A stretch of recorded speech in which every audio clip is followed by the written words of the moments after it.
और coaching centre में हादसे के बाद लगातार रिपब्लिक भारत पर हम आपको रियलिटी चेक दिखा रहे हैं। एक तरफ राजेंद्र नगर में जिस तरीके से अवैध लाइब्रेरियों का निर्माण किया गया था, उसी तरीके से ठीक वैसे ही मुखर्जी नगर में भी, जिसे कोचिंग का हब कहा जाता है, निर्माण लाइब्रेरी का बेसमेंट में ही किया गया है। ग्राउंड रिपोर्ट देखिए।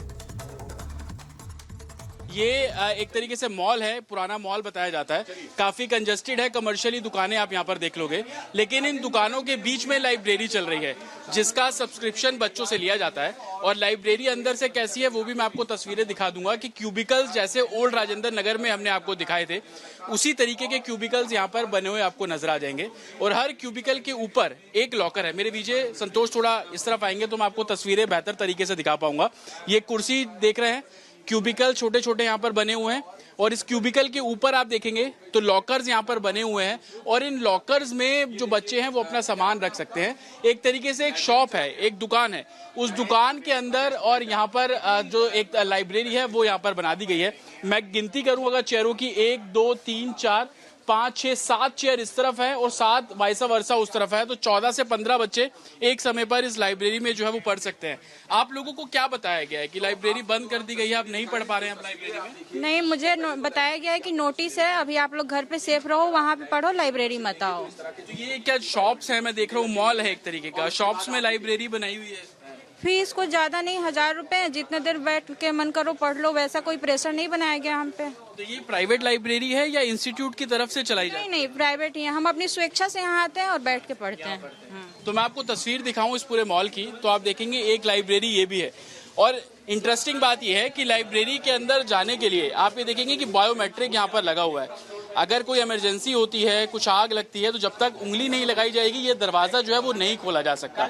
ये सबसे बड़ी चिंता है। और आप देखेंगे कि आगे ये संज्ञान लाइब्रेरी करके यहाँ पर खुला हुआ है और जिस लाइब्रेरी को मैं पहले दिखा रहा था ये सर्वोदया लाइब्रेरी यहाँ पर खुला हुआ है। तो एक तरीके से कमर्शियलाइज शॉप्स के अंदर लाइब्रेरी जो है वो खोली गई है और बच्चों से उसी तरह के जो पैसे हैं, फीस है, वो यहाँ पर ली जा रही है। क्या कारण है कि एक तो अनसेफ है, मैं देख रहा हूँ कि टूटी हुई है, बिजली की तारें हैं, उस बीच लाइब्रेरी यहाँ पर बना दी गई है, बंद मॉल पड़ा है। सेफ हैं बच्चे यहाँ पर? बच्चे बिल्कुल भी सेफ नहीं है। ये लाइब्रेरी है, कल पुलिस आके नोटिस दे चुका था लाइब्रेरी सारी बंद रहेगी और फिर भी इलीगल तरीका से आज अभी ये खुला लाइब्रेरी है, अंदर बच्चे पढ़ रहे हैं, फिंगरप्रिंट लगा है, कोई छात्र देना नहीं चाह रहा है और ऊपर भी लाइब्रेरी चल रहा है जो कि पुलिस का बयान आ चुका है बंद करने के लिए। आप लोग सेफ हैं? मैं देख रहा हूँ बहुत गलत कंडीशन है, इजीली मैं तारों को छू पा रहा हूँ, तो सेफ है?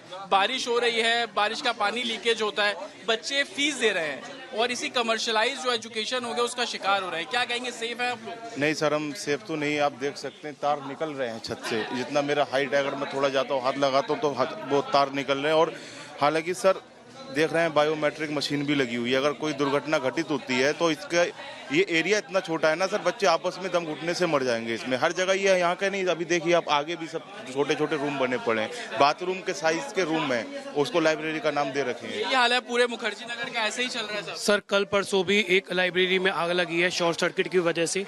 अब इन्होंने बायोमेट्रिक लॉक लगा दिए हैं। अब बायोमेट्रिक लॉक से क्या होता है, अगर करंट चला जाता है तो वो लॉक ही रह जाता है। अब अगर बाई चांस आग लगती है तो बच्चा तो लाइब्रेरी के अंदर ही रह जाएगा ना, तो उनको कौन बचाएगा? अभी करोल बाग में यही हुआ कि जैसे ही पानी अंदर गया तो बायोमेट्रिक की वजह से, करंट जाने की वजह से पूरा बायोमेट्रिक ब्लॉक हो गया और बच्चों को बाहर निकलने का रास्ता ही नहीं मिला। तो बहुत डेंजरस सिचुएशन में बच्चे पढ़ रहे हैं यहाँ पर और यहाँ कभी भी कुछ भी हो सकता है। ये देखिए वायर है ऊपर, एक तरीके से छत जिसको हम बोल लेते हैं, और मॉल में हम देखते हैं कि फाइबर की ये पूरी छत होती है, डैमेज है और वायर आपको नजदीक से निकलती हुई नजर आ जाएंगी। थोड़ा और आगे चलेंगे तो आप देखेंगे जो लाइट्स यहाँ पर लगी हुई है उसकी वायर पूरे तरीके से ओपन है, बारिश का सीजन है, करंट हो, स्पार्क हो, और ये सारे गेट एल्यूमिनियम के, लोहे के, इस तरीके के गेट बने हैं और हर लाइब्रेरी के बाहर आपको ऐसे ही बायोमेट्रिक नजर आ जाएगा और बच्चे भी पंच करने के बाद अंदर जाते हैं तभी ये गेट खुलता है। और हम थोड़ा आगे चलेंगे और आपको तस्वीर यहाँ पर दिखाने की कोशिश करेंगे। ये देखिए ये वायर किस तरीके से लटक रही है, बहुत इजीली मैं इसको टच कर सकता हूँ, छू सकता हूँ, अगर करंट होगा तो संभवतः घायल भी हो सकता है। इसी तरीके से वायर लटक रही है यहाँ पर। हाँ सर, करंट बहुत, इसके ऊपर भी सेम ऐसी प्रोसेस है और कहते हैं कि सर बातों से कौन सी कहा है, सिर्फ बातों से एक हादसा जरूरी है। जब तक ये विकास विकृति का ही लाइन है और उन्हीं के ऊपर लागू होता है। जब तक कोई हादसा नहीं होता है तब तक कोई कार्रवाई नहीं होता है। उन्हीं का इंस्टीट्यूट बेसमेंट में चल रहा है, 8 क्लास उन्हीं का सील हुआ है। अब वही ये बात बोलते हैं कि कौन सिखाए बातों से सिर्फ हादसा एक हादसा जरूरी होता है। ये छत है, तमाम वायर आपको इस तरीके से लटकती हुई नजर आ जाएंगी और अंदर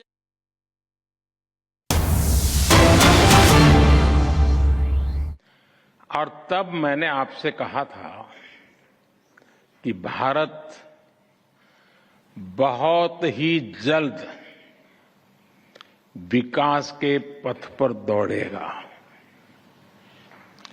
और आज भारत किस ऊंचाई पर है। आज भारत 8% की रफ्तार से ग्रो कर रहा है।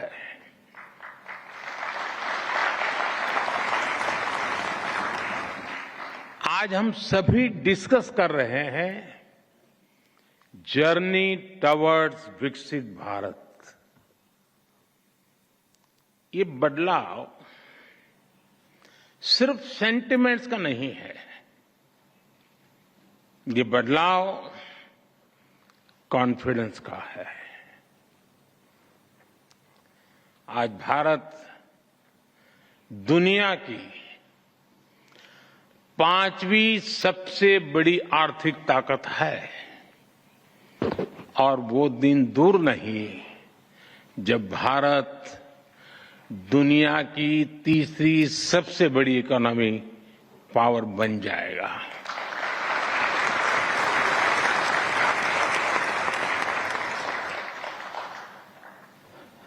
मैं जिस बिरादरी से आता हूं उस बिरादरी की एक पहचान बन गई है कि चुनाव के पहले जो बातें करते हैं चुनाव के बाद भुला देते हैं, लेकिन मैं उस बिरादरी में अपवाद हूं और इसलिए मैं आपको याद कराता हूं कि मैंने कहा था कि मेरे तीसरे टर्म में देश तीसरे नंबर की इकोनॉमी बनेगा।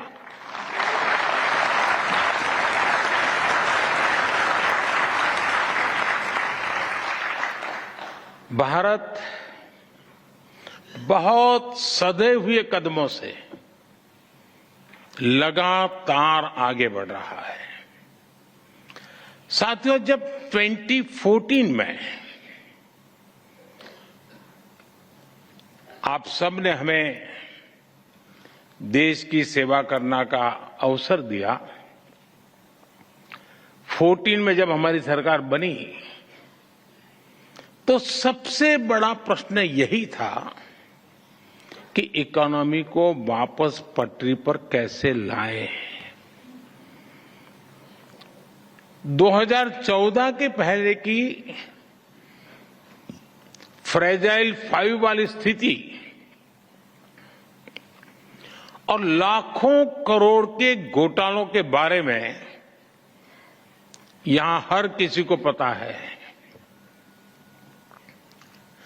हमारी इकोनॉमी की क्या स्थिति थी, इसकी बारीकियां सरकार ने व्हाइट पेपर जारी करके देश के सामने रखी है। मैं उसके विस्तार में नहीं जाऊंगा, लेकिन मैं आपसे अपेक्षा करता हूं कि आप जैसे लोग, आप जैसे संगठन उस पर जरूर अध्ययन करें, आपके यहां डिबेट करें कि हम कहां खड़े थे और कैसी बीमारियों के शिकार हो गए थे। भारत और भारत की इंडस्ट्री को उस महासंकट से निकालकर हम इस ऊंचाई पर लाए हैं। अभी कुछ दिन पहले ही बजट आया है और मैं देख रहा था, एक अच्छा डॉक्यूमेंट आपका बना है, मैं अभी देख रहा था, मैं जरूर अध्ययन करूंगा उसका। और जब बजट अभी अभी आया है, आप भी बजट की चर्चाओं में अभी भी व्यस्त हैं, तब बजट से जुड़े ही कुछ फैक्ट्स मैं आज आपके सामने रखना चाहूंगा। फ्रेंड, 2013-14 में जब पिछली सरकार का आखिरी बजट आया था, डॉक्टर मनमोहन सिंह जी के सरकार का लास्ट बजट, वो 16 लाख करोड़ रुपए का था, 16 लाख करोड़।